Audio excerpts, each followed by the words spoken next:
حضرت سیدنا عبدالمنعم رحمۃ اللہ علیہ اپنے والد سے اور وہ حضرت سیدنا وہاب رحمۃ اللہ علیہ سے روایت کرتے ہیں کہ کسی ملک کا ایک بادشاہ تھا، بڑا ظالم بادشاہ تھا، اس کے ظلم کی کوئی انتہا نہ تھی، ہر انسان پر وہ ظلم کیا کرتا تھا۔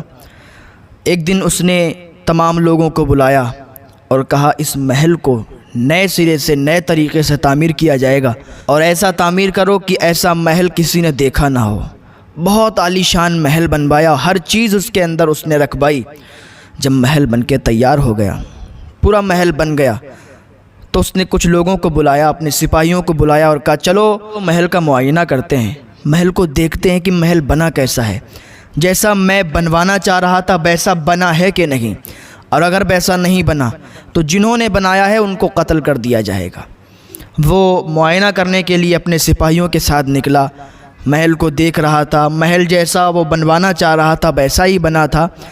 ایک دم اس کی نگاہ پڑی کہ ایک جھوپڑی اس کے اندر بنی ہوئی ہے، اس کے محل کے قریب سے ہی ایک جھوپڑی لگی ہوئی ہے۔ اس جھوپڑی میں اس کی نظر گئی تو کہا یہ جھوپڑی کس کی ہے؟ عالی شان محل میں نے بنوایا ہے، اور یہ ٹوٹی پھوٹی جھوپڑی کس کی ہے؟ سپاہیوں نے کہا ایک بوڑھی عورت ہے، ایک بوڑھی خاتون ہے جو ہر وقت اس میں اللہ تعالیٰ کا ورد کرتی رہتی ہے، اللہ عز و جل کی عبادت کرتی رہتی ہے، وہ بوڑھی کی جھوپڑی ہے، اس میں ہی وہ رہتی ہے۔ اس بادشاہ نے کہا اس جھوپڑی کو یہاں سے ہٹاؤ، یہ بہت بیکار سا لگ رہا ہے کہ محل کے قریب ایک بیکار سی جھوپڑی ہے، اس کو ہٹاؤ، اس کو توڑ پھوڑ دو۔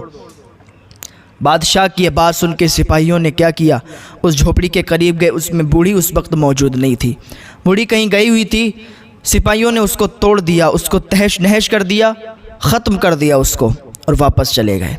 بوڑھی جب واپس آئی اس نے دیکھا کہ اس کی جھوپڑی توڑ دی گئی ہے، اس کا وہ ٹوٹا پھوٹا مکان توڑ دیا گیا ہے، تو اس کی آنکھوں سے آنسو نکل آئے، اللہ کی بارگاہ میں فریاد کرنے لگی، مولا میں تیری عاجز بندی، میں یہاں موجود نہیں تھی تو کیا ہوا؟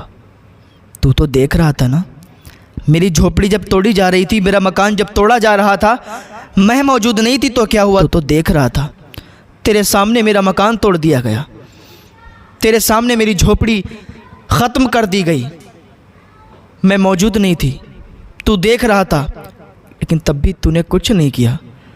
مولا میں تیری عاجز بندی ہوں، تیری عبادت کرتی ہوں، میں بہت گناہگار ہوں تو کیا ہوا، پر تیری عاجز بندی تو ہوں، تو مجھ پر رحم فرما، کرم فرما، تو مجھے اس کا بدلہ عطا فرما۔ اللہ رب العزت کے حضور اس کی دعا قبول ہو گئی، کیونکہ مظلوم کی دعا فوراً قبول ہو جاتی ہے۔ جیسے اس نے اللہ کی بارگاہ میں یہ فریاد کی، اللہ نے فوراً جبریل کو بھیجا کہ جبریل جا اور پورا محل زمین کے اندر دھسا دے، پورے محل میں بادشاہ سمیت سب کو زمین کے اندر ڈال دے۔ جبریل علیہ السلام آتے ہیں، اللہ کے حکم کو سنتے ہی جبریل علیہ السلام فوراً آتے ہیں اور پورا محل اور اس کے اندر جتنے لوگ تھے بادشاہ سمیت زمین کے اندر دھسا دیتے ہیں۔ ابھی بھی اگر کوئی ظلم کرتا ہے وہ کر لے، لیکن اللہ کی بارگاہ میں دیر ہے اندھیر نہیں، اس ظلم کرنے والے پر تباہی ضرور آئے گی۔ اللہ کی بارگاہ میں تائب ہو جائیں، جو ظلم کرتے ہیں اللہ کی بارگاہ میں توبہ کر لیں، جنہوں نے ظلم کیا ہے مظلوم سے جا کے معافی طلب کر لیں، اللہ انہیں معاف فرما دے گا، ورنہ مظلوم کی دعا فوراً قبول ہو جاتی ہے اور انسان تباہ و برباد ہو جاتا ہے۔ اللہ کی بارگاہ میں دعا ہے اللہ ہمیں نیک عمل کی توفیق عطا فرمائے۔